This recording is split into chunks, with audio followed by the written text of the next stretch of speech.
Nagbabalik na naman ang inyong tagapaglingkod ng mga balita at pawang katotohanan lamang. Naging mainit nga usapin sa mundo ng social media. Talaga naman hindi nga nakawala itong siguting ng norte na ito dahil talaga ang mga pruweba at mga ebidensya ay talagang unti-unti nang nakakalap ng mga forensic science. Dahil matatandaan natin kamakailan ang ating pinag-uusapan ay tungkol nga dito sa mga bangkay na nahukay nga sa kanilang kapaligiran. Ngayon nga ay talagang natagpuan at talagang meron nga talaga na sa kanila ay marami ng fingerprints kay Tambaloslos at kay Kuting ng Norte. Dito nga natin makikita na ito ang matibay na ebidensya at pruweba na hindi na maipagkakaila ni Kuting ng Norte at hindi niya na ito pwedeng takasan. Ang nakakatakot lamang dito ay kung magpapabayad na naman ang mga korap na mga opisyales at sasabihin na wala ang fingerprints ni Kuting ng Norte. Ngunit ayon nga sa Korte Suprema, hindi nga sila magpapadaig sa mga suhol ni Kuting ng Norte na kahit bibigyan ito ng limpak-limpak na salapi ay hindi nila ibibenta ang kanilang mga prinsipyo dahil meron silang paninindigan. Well mga kaibigan, ito nga ang tila napakaganda na balita ngayon dahil hindi magpapabayad ang mga judges. Sana ay magkatotoo. Ito ang banat ng maraming netizen. Para nga sa karagdagang impormasyon, panoorin nga natin ang buong video. At kung bago ka pa lamang sa akin channel, huwag kalimutan i-click ang subscribe button at notification bell para lagi kang updated sa ating mga bagong video. At para sa sulit viewers natin dyan, maraming salamat sa walang sawang pagsuporta. Alam nyo mga palangga, kahit na ako'y, araw-araw dito na nagdadakdak dito, mga palangga, nagdadakdak tayo dito, pero dapat hindi tayo panghihinaan ng loob. Bakit kamo? Nagbubunga ang lahat ng paghihirap natin because of you. Hindi ko ito kiniklaim mag-isa. Dahil sa inyo, nakinig kayo, ineko ninyo, look at the Dilawans now. Diba? Ang dami na rin nagsasalta. And I hope hindi sila selective. Katulad ni Cielo Magno. Katulad ni si Dr. Tony ni Tony Liachon. Sinabi naman yan, hindi naman siya pro Marcos, pro Yellow o pro Duterte. Pro people siya. And I hope these people nagsispeak up dahil talagang undersecretary yan eh. Diba? Dating undersecretary sa panahon ni Bangag, si Cielo Magno. Good thing yung ginagawa niya. And I hope hindi lang siya selective sa mga issue. Okay yun. Yung binabanatan niya, yung tungkol sa PhilHealth. Pero palangga, if you talk about pag-expose, pangawat, ginawa na ni Maharlika yun. Ginawa niyo na yun. Nauna pa nga kayo eh. Araw-araw dito, para na tayong sirang plaka, paulit-ulit, para tayong 45 or long play, LP. Paulit-ulit nating piniplay ang kahirapan nila, ang ginagawa nila. And now, dahil good thing, okay na din si yung iba dyan, okay? Dahil effective. Actually, it's not effective. Dahil totoo. Kasi when you say effective, pwedeng effective yung paninira, yung mga drama, di ba? Pero ito, dahil totoo ang mga binubulat-lat o binuboljak o sinasabi ng ating mga puting ahas dito, you have to say Merry Christmas sa ating mga puting ahas. Shout out sa kanilang lahat. Ang dami nila. Ano nangyayari ngayon? Mas na-aware, nagigising kayong lahat. Kaya naman si Lisa Tanas nagpa-victim effect na kahit anong gawin ni Marcos Jr., hindi nila mabubura. Kaya nga, yung sa panaginip ko, sabi ko, gurgurin mo silang lahat, ipakulong mo silang lahat. Nabanggit ko ba doon sa panaginip ko, sinabi ko, burahin mo sila sa mapa ng Pilipinas. Sinabi ko yun dahil araw-araw naman sinasabi ko dito. Ngayon, dahil naramdaman nila, ano sabi ni Kuting, ni Bangag, noisy daw, yung noisy daw tayo, yung nag-create ng noise. Hindi ito noise. Ito'y corruption nila, itong kidnapping ni Lisa Marcos. Tingnan mo, tina-challenge ko nga si Teddy Boy Locsin Jr. Ayan, pinapangalanan ang kanyang asawang si Louie. Diba? Hi, Louie. Tina-challenge ko yung dalawang yan, maingay yan. Kasabot ni Lisa sa pag-extract ng dalawang bata, kasabot ni Bangag doon sa Turkey. Napakaingay niyan eh. Kung matapang yan, diba? Sana ginamit na ni Lisa Tanas yan mag-proxy, mag-file ng case against me. Bakit natatakot sila? Kasi ginawa nila. Ginawa nila ang pangidnap, ang pang-extract, ginawa nila yung pagnanakaw. Ngayon dito si Lisa Tanas, nagdrama-drama ang hinayupak. Okay, tignan natin. Here we go, mga kababayan. Drama lang ito. Ano sabi ni Lisa Tanas? Sabi, nag-post ang, nasabi na natin ng mga retired military officials. Ano sabi ni Lisa Tanas? Ano sabi ni Bangag? Ni Lisa Tanas? Sabi niya, okay, sabi niya sa balita, sabi ni Lisa Tanas, they say you only know who your real friends are when life knocks you down. Di ba? Naramdaman na siguro talagang mana-knockdown yung mga buwakan ng ginimis na ito. For all the loyalists who stood by my husband when he was at his lowest, my sons and I will forever be grateful.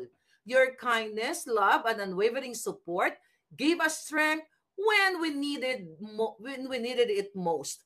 From the bottom of our hearts, thank you for being our light during those difficult times. Julul, yung sinasabi niyang mga tumayo sa kanila, mga kababayan, ito yung mga mga palangga. Nasaan na kayo? Okay, nawala yung screen ko. Okay, so ngayon, ito yung sinasabi ko sa inyo, mga kidnapper. Ito yung mga smuggler. Ito ay drama-drama lang ni Lisa Tanas na gusto niyang makakuha ng simpatya ng mga loyalista dahil talagang sobra na yung ginagawa nila. Ito yung pinag-uusapan ngayon, PhilHealth, kawatan, budget, akap, lahat na addiction ng asawa niya since birth pa siguro, sinapupunan pa lang ng nanay niya, tumitira na ng pulburon. Ito yung gusto nilang pagtakpan ng mga controversies na gusto nilang ang pagtakpan. Smuggling, kidnapping, pangawat, pagbiga-biga, pag-orgy, and everything. Yan ang gusto nilang pagtakpan, mga palangga. Yung kanilang mga kasalanan. Ang tawag dito ay what? Diversionary tactic. Drama-drama, di ba? Recently, nag-iyak-iyak si Lisa Tanas, pupunta doon sa nabiktima ng bagyo, paiyak-iyak ang putang ina, dalawang perasong yero lang ang binagay, yung mga ganon. Drama ito. Hindi ito bukal sa loob ng puso niyang itim. Gusto niyang ang tema ng kanyang pagdrama nito, okay? Na nagpapasalamat sa kunyari sa mga loyalista, no. Ang loyalista narrative ni Lisa Tanas, ito ay pagpapalakas na kunyari talagang anong-ano pa rin sila sa mga loyalista. Wala nang loyalista. Ang natira mga budol. Ang natira, kundi kidnapper, addict, smuggler, kawatan, lahat. Lahat ng pumapanig sa kanila ngayon ay mga magnanakaw. Nakikinabang sa pera ng bayan, pati mga trolls. Nakalimutan nyo na ba? Pumunta kayo ngayon sa sa post ni Lisa Tanas. Lahat ng halos na nagko-comment sa kanya, majority trolls. Yan yung sinasabi niyang loyalista. Mga budolista, mga trolls yan. Binabayaran nyo yan. Taxpayers money yan, mga palangga. Yan yung mga drama-drama niyang apil-apil niya dito sa kaletsya niyang umaapila-apila sa mga sa mga loyalist na yan. So ngayon, yun nga sinasabi ko sa inyo. Gusto niya ilihis diversion, di ba? Talagang diversion ito. Pero somehow, ba't siya nagsasalita ng ganito? Nararamdaman nila na mawawala na sila dito sa mundong ibabaw. Di ba? Andiyan pa ba tayo? Ba't nawala kayo? Okay. Okay, nawala kayo mga palangga. Hindi kayo nakikita. Okay. Ayun. Nawala. Okay. Akala ko nawala na kayo. Di ba? So ngayon, hindi ko nakita yung sarili ko. So ngayon, mga palangga, hi Mayumi. Okay. Ayan si Rally confirmed. We'll see. Sana, I hope. So talagang ito ay pagdadrama niya at ramdam na ramdam nila na magugurgur na sila. Kaya sabi ko sa inyo, huwag kayong mawawala ng gana, huwag kayong mawawala ng pag-asa, huwag kayong mapagod. Kung ako nga hindi napapagod, may mga pagkakataon na napapaos tayo and kung ano pa man, hindi tayo sumusuko. Lahat ng kapasitan ni Lisa Tanas na drama-drama, ito ay binabaliktad nila na kunyari aping-api sila. Huwag kayong magpapaniwala sa putang inang babaeng ito, kidnapper yan. Tsakera pa. Huwag niyong kalimutan na may namatay na PSG na itinago na. Huwag niyong kalimutan yung binlag natin kahapon na tinawagan si Lisa Tanas ng nahuling pulburon Lord. Pinadalan pa ng PSG. Lahat ito kababuyan. Lahat ito kasinungalingan. Kaya kayong mga retired generals, yes, I know you're listening. Tama na yung open letter na yan. Umaksyon kayo. Yung mga letter-letter na yan, mga walang kwenta yan kung walang aksyon. Alam nyo na. Kitang-kita nyo na laging lutang, laging bangag si Marcos Jr. Kitang-kita nyo, araw ng kagitingan, merong pulburon dito. Dito pa lang dapat wala na siya sa kinapupwestuhan niya. Dahil hindi siya ang nagpapatakbo ng Pilipinas, kundi si Lisa Tanas, si Tambaluslos, at lahat ng mga kartel. Kartel na po ang Pilipinas. Sila ang nagpapatakbo ng smuggling, sila ang nagpapatakbo ng dictus pulburonic, lahat na, sila pa nagnanakaw, kinukuha nila ang pera ninyo. Tapos ngayon, nadrama-dramaan lang kayo ni Lisa Tanas, magpapagawa ng walang opisina, walang gutom, tapos na yung gutom, whatever, yon, walang gutom whatsoever, sa isang opisina lang, babalikan ko limbin lang natin, 120 million Filipinos, sabi mo na lang, kalahati na lang, 50 milyones na Pilipino. Kaya bang maibsan ang kagutuman? Sabihin mo na lang, sa 1 milyon na lang tayo, wag na tayong lumayo. Diyan, sa Maynila, ang drama-drama nila, tas mga tira-tira ang ipakain sa inyo. Paano maibsan ang gutom? Lahat po ito ay mga panakip butas. Ito ay band-aid solution. Ito ay mga kasinungalingan. Binabaliktad nila ang drama na kunyari, aping-api sila. Diba, naku, andito, thank you for supporting us. Ano sabi niya dito? Sabi ng hinayupak na to. Sabi niya, ayun. For all the loyalists who stood by my husband when he was at his lowest. Matagal ng lowest sa emotional, sa EQ and IQ, ang asawa mo, pati ikaw. Dahil nilamon na ng pulburon ang utak ni Bangag. Kaya walang script. Kaya lowest talaga siya. Row 4, row 6. Kung may row 6 o row 10, sa row 10 siya. Ito po ay mga kaano nila. Kadramahan ni Lisa Tanas, paawa-awa. Tapos ito namang mga buwaka ng inang media ay gusto namang, sinasakyan nila. Kasi nakikinabang sila. Or kung hindi sila makisama, tatanggalan sila ng prangkisa. Gagawan sila ng paraan. Pag may isang media dyan na magsalta, ganyan-ganyan, tatanggalan ka ng prangkisa, katulad ng ginawa nila sa SMNI. Yan ang ginagawa nila, mga palangga. Okay? Kaya ang mga drama-drama ni Lisa Tanas, di ba ang Junior, sinasakyan lahat ng mga media kasi takot silang magurgur. So kung ganito ang nangyayari, which is ito ang nangyayari sa Pilipinas, takot. Sabi ko nga, pupulutin kayo lahat sa Kumunoy. Pero may mga good news tayong nababaltaan, kaya sila ay nababagabag. Sila ay nababahala. O yan, nababahala, natataranta sila, di ba? Apil-apil sila sa mga loyalista. Wala nang loyalista. Ang meron, smuggler, kidnapper, trolls. Dahil ang tunay na mga loyalista sa Pilipino ay gising na. Hindi na naniniwala sa kapotahan ni Lisa Marcos. Yang waka ng inang babaeng yan, hindi pa kunin ng delubyo. Diba? Hindi pa kunin ni Satanas at gawin niyang reyna dun sa impyerno. Yang buwaka ng inang yan. Lahat ng kahirapan nyo sa Pilipinas, si Lisa Tanas ang may akda. Si Marcos Jr. ay sunod-sunuran lamang yan dahil lowest ang IQ niyan. Nilamunan ng pulburon. Alam yan ng kapatid niyang si Amy Marcos. Diba? Mamaya pupunta tayo kay Amy. Kaya sabi ko, retired generals, I respect you guys, but open letter, it's BS. Aksyon ang kailangan. Kung gusto nyong matapos ang mga nangyayari ngayon sa Pilipinas, aksyon, hindi tanginang open letter. I'm sorry. Okay din yun. Pero sana, kasabay ng open letter, aksyon. Sayang naman ang inyong pagsumpa-sumpa sa Pilipinas. Sa flag, padrama-drama kayo. Tapos hindi kayo aksyon. Alam ko, nakikita nyo to. Alam ko na alam nyo na binabayaran ng inyong mga kabaro. Maawa kayo sa Pilipinas. Total, mamamatay naman tayong lahat. Takot ba kayo mamatay? O duwag lang kayo? Ako, di ako takot mamatay. Lahat tayo mamamatay. Ulit-ulitin ko. Pero hindi ko hayaan na mapatay ako ni Lisa Tanas. Dahil gusto ko, paa niya ang unang pumantay. Papantay ang paa niyan. Tignan mo, baka sa kasobrahan ng pulburon yan, hindi na lang magising yan. Remember, isa sa expose ko sa inyo last year, 2023, natakot si Lisa Tanas nung nagkaroon ng muscle spasm si Bangag. Hindi nakagalaw. Remember that? Nagpatawag kung sino-sino mga albularyo pa yata tinatag, natarantas sila. Dahil akala nila mamamatay na si Bangag. Darating yan. Lahat ng pangyayaring ito. Naniniwala ako na yung mga napanaginipan ko lalo yung kagabi, kanina, magmamanifest yan. Dahil hindi ko na napapanaginipan itong mga ito. All of a sudden, nananaginip ako.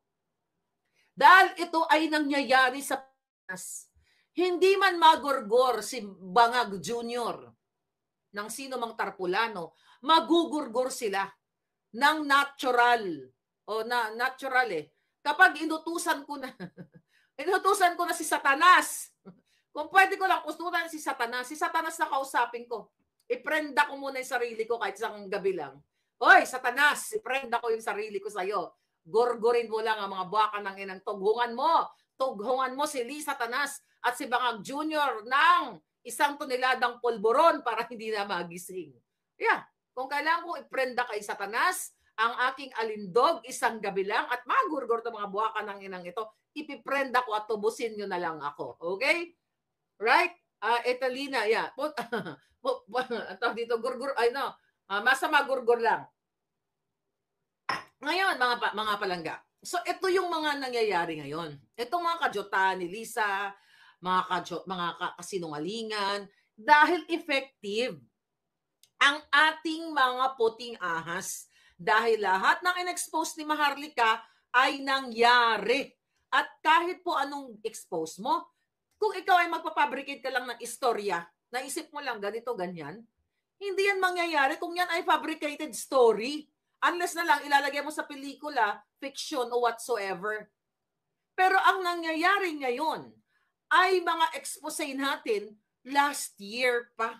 Buong 2023. At itong buong 2024, wala na kayong narinig dito kay Maharlika ay kundi pag-expose ng lahat ng mga kasinungalingan, lahat ng ipokritahan ng gobyernong ito, pagnanakaw and everything. Ay, yung drama ni Lisa, totoong kaibigan. Salamat sa mga totoong mga kaibigan namin, mga palangga. Kadyutahan yan. Wala silang totoong kaibigan. Dahil ang mga kaibigan nila, kaibigan lang nila kasi nakikinabang sa pangawat. Nakikinabang sa pulburon. Nakikinabang sa negosyo at pangawat. Nakikinabang sa pag-itot-itot ni Lisa Tanas diyan sa Malacanang. Nag-itot-itot ang bigaon. Di ba? Lahat na yung kaalputan niya, yaan ang mga nakikinabang. Ang nakinabang, ang sinatawag niyang kaibigan, yung nagbayad ng $1.5 estimately $1 million doon sa concert ng Duran Duran. Yan yung kaibigan niya. Walang kaibigang matino yan. Alam ni Cathy Binag yan. Dahil ang mga kaibigan nila, Miss Cathy, you're here, ay ang mga nagpupulburon, ang mga addictus benedictus, ang naga-itotis talamakis, di ba? Overnight. Ang gaba, diligod magsaba, siling langga.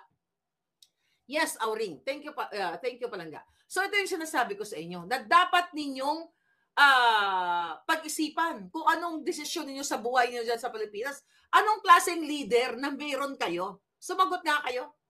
Anong klase? Addict? Walang integrity? Ano ang integridad? Di ba nga? Matino ba siya? Paano siya magkaroon ng integridad sa serbisyo? May integridad ba siya sa serbisyo? Eto na lang. Uy, dilawan. Ikaw pulahan, baka sakaling may masmasan pa yung utak mo. When you say, ang isang tao ay may integridad, may isang salita. Diba? Kanta ni Andrew E. Ano yung kanta niya? May isang salita. Putang ng mga kanta yan. Oh. 20 pesos na bigas, ginawa ba ni Bangag yan? Pinangako niya yan. Para magkaroon ng isang integridad ang nagsasalita, mga palangga. Dapat gawin niya yung pinangako niya. Anong ginawa niya? 20 pesos and that is doable. Hindi siya nagjo-joke. Hindi naman siya nagjo-joke nung sinabi niya gagawin natin 20 pesos na bigas. Kung medyo joke-joke lang, pwede mo pang nag-joke lang siya, ganyan-ganyan. Pero seryoso yan. So, ibig sabihin, ang bangag na ito ay walang isang salita, walang integridad, puro kasinungalingan. Kaya sabi ko sa inyo, ang pamumuno ni Bangag, dahil hindi naman siya pinuno, ang namumuno ay yung kanyang asawang itot-itot, addictus, pulboronic, kawatan, kidnapper, smuggler, name it! Na kay Lisa Tanas na kay Bangag na dahil. Si Bangag, taga-pirma lang yan. Sut-sutan lang ng pulboron. Wala ka tayong pulboron. Napaya ng arena dyan, ng bonggang-bongga. Ayoko na ng baking soda. Mahapdiin dito ko eh. Anyway, mga kababayan, kung kayo nakikinig sa akin, kayong mga kaparian, nakasabwat pa kayo ngayon dyan. Oy, by the way, natuloy ko ba kanina sa rally? Yung panawagan ng mga rally dyan sa EDSA sa 23, huwag kayong sumali dyan. Dahil ng mga nanawagan dyan ay mga paring si Labiano ba yon? Labiano ang pari na nag-file ng impeachment complaint kay Inday Sara. So huwag kayong pumunta dyan, fake yan. Diba? Unless na sinabi ni Maharlika dito na pumunta kayo. I'm just talking to you mga palagan na nakikinig dito. Once I endorse natin yan, then Scorpion, legit yan. Pero yung rally dyan sa 23, huwag kayong magpapaniwala dyan dahil iyan ay mga patibong. Huwag kayo sumali dyan unless na may basbas nating lahat. Not only me, sila Maui at iba nating mga DDS vloggers dyan o mga vlogger ng bayan, sila channel. Dahil yan yung mga yan yung mga nandyan lagi sa EDSA. Kaya nga, saan tayo pupulutin yung sinasabi ko sa inyo, mga kababayan? Ang leader ninyo ay walang utak. Bakit? Kung mayroong utak yan, yung lagi nilang sinasabi na dapat ang leader ay mayroong transparency, accountability. Ang tagal na nating pinanawagan na magpa-drug test siya. Ayaw niya, patawa-tawa lang. Anong ginawa sa akin ng mga alpot? Ano sabi ng NBI, DND, AFP, PNP, lahat yung mga, imagine mo, lahat ng mga institusyon na supposedly na matakot ako, masindak ako nung sinabi nila, naku, kakasuhan natin yan, ang nagpakalat ng video, makikipag-ugnayan tayo sa Amerika. Anong petsa na? July pa yon, August, September, October, November, December. 5 months. May kaso ba kay Maharlika na nagpalaganap? Inaako ko, ako po ay nanunumpa sa lahat sa inyo. Ako si Maharlika, ang tunay na kayang itaya ang alindog, ang nagpakalat ng video na sumisinghot si Bangag. At ako'y nanunumpa na yun ay authenticated dito sa Amerika ng isang forensic expert. Kung mayroong, tawag dito, kredibilidad si Bangag, imagine mo, I think baka 100 million nun, alam na ng taong bayan na sumisingot, pero tahimik pa rin kayo eh. Talagang gusto nyo talagang hubasin ng pera ng bayan, di ba? Dapat nakipag-ugnayan na siya dito kay Lolo Biden. Di ba? Bago pa mag-inaugurate si Trump sa January 20. Kasi pag nag-inaugurate na si Trump ng January 20 at doon siya magreklamo, baka ipakulong na siya dito sa Amerika dahil sabihin ko kay Lolo Trump, actually i-forward na natin yan. Bangag yung kausap mo. You know what I mean? Yun ay pananakot nila. Tinakot nila ako, tinakot yung mga vloggers para hindi magsalita. I am telling you, mga palangga, na nakikinig sa akin, wala na pong kwentang mamuhay sa Pilipinas kung ang presidente ninyo ay ayaw magpa-drug test. Walang malasakit sa inyo. Number 1, balikan natin, wala silang malasakit kung ikaw ay magkasakit. PhilHealth lang, ayaw budgetan. Bala daw kayo sa buhay ninyo. Hanggang ngayon nga, di ba? Takot kayong pumunta sa ospital eh. Wala nga ambulance na gustong magkaray sa inyo kapag kayo ay inatake sa puso. Naranasan nyo yan? Pag inatake sa puso, may emergency situation sa inyong mga barangay. Anong ginagawa nyo? Pag nanghiram kayo ng ambulansya sa isang barangay, Wala ang ambulansya, nandoon. Gamit-gamit ni Kapitan, nag-orgy dun sa loob. No, just kidding. Gamit-gamit ni Kapitan, nag-beach-beach, ginamit ang ambulansya sa kanilang personal, pang pamilya at pang sports pa. Tama ba ako? Mali. Kung ako ang presidente ninyo, ulit-ulitin ko dito, tatalbugan ko si Pangulong Duterte. Bakit ko siya tatalbugan? Magtayo na kayo ng punerarya ngayon pa lang na negosyo. Yayaman kayo sa negosyong yon. Lahat ng kawatan, papatumba ko. Diba? Sinabi ko sa inyo? Wala na. Dati meron pa tayong 10,000 utod dito. Remember that? Pag nanakaw ba ng 5,000, utod. Ngayon, pag nakitang kawatan, diretso na punerarya yon. I'm serious. Kaya gawin niyo ako presidente para buhay, ano na yan mga yan. Kidding aside, mga palangga, kung meron akong power, lahat tayo, bawat kanto, dapat may punerarya. Claim lang kanilang claim, atak-atak yan. Oh, ayan na, atak-atak. Ayan na si congressman. Oh, ganon. Natumba. O si senador. Wala na. I'm serious na ako nagbibiro. Punerarya pa tayo nyo. Tanginang niya mga yan. Ayaw nila ng bitay. Kayo na ang mga, kayo ang gurgur department ko. Sinong gusto mag-volunteer ng gurgur department? My God. May malasakit ba yung hinayupak na bangag na yan?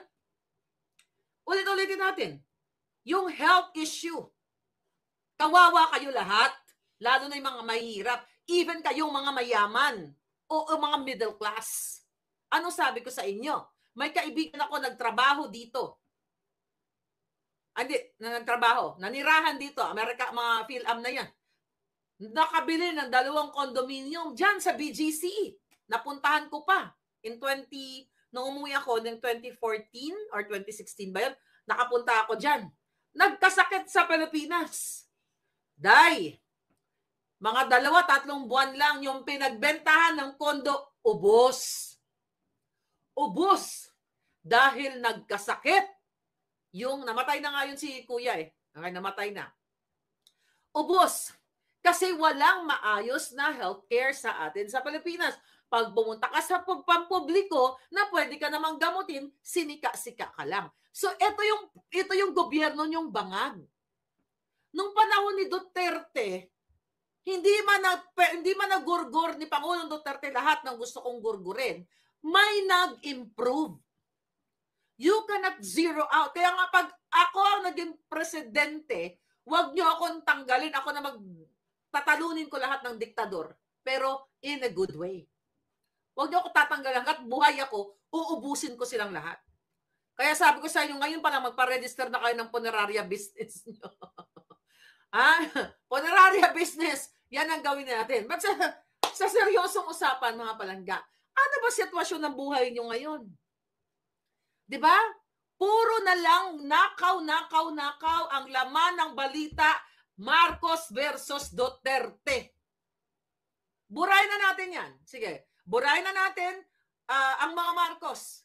Si Inday, sige, dyan lang muna. Ako na lang muna, Day, ha? Pero kasi sa panaginip ko, presidente siya. But sa totoo lang, mga palangga, hindi ba kayo napapagod? Hindi ba kayo nagsasawa sa inyong buhay? Araw-araw na lang sa ginawa ng Diyos, ang media, puro na lang, Sara Duterte, impeachment, ganyan. Ilang milyon o bilyon o trilyon pa nga daw ang budget dyan para impeach si Sara. Then later on, anong sasabihin ng WAD Committee? Ay, amin itong ini-endorso sa Korte Suprema na kasuhan ang sila Pangulong Duterte, sila Bato, sila Bongo. Putang ina. Nobyembre sinabi ko yan sa inyo, hindi kayo nakinig Senator Bato, Senator Bongo, PRRD.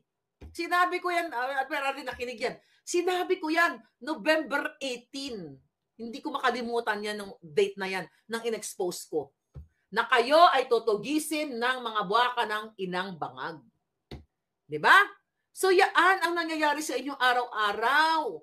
Imbis na sabi ko nga ang mga babalita ay puro kabutihan para sa mamamayang Pilipino, wala. Wake up! Ang mga sumuporta sa mga kakamping, ang mga politiko nyo, kasama na ng mga magnanakaw.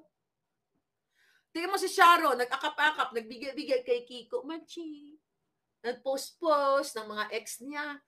Tama ba yun? Kung ikaw yung matino asawa ka, ikaw, hoy, sino dyan? Si Maria Figilay. Kung ako asawa mo, may pogi ba dito? Brusco, yan ang mga gusto ko. Pogi at brusco. Ayan, baka marinig tayo. Maboljak tayo mamaya. Alright, ganito kasi. PGH nga daw, dami di magamot, sabi ni Ma'am Amelia Cruzada. Eto lang yan, balikan natin yung biga-biga. Ako, jowa mo, mag-asawa tayo. Tapos bigla ako mag-post ng mga ex ko. Tapos sasabihin ko, yung unggoy talaga yung pinili ko. Ano gagawin mo?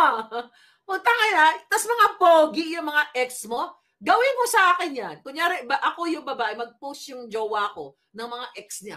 Tignan ko lang, hindi siya tatagal ng 1 segundo sa bahay. Eject agad yun. Tangina, ano to, lokohan?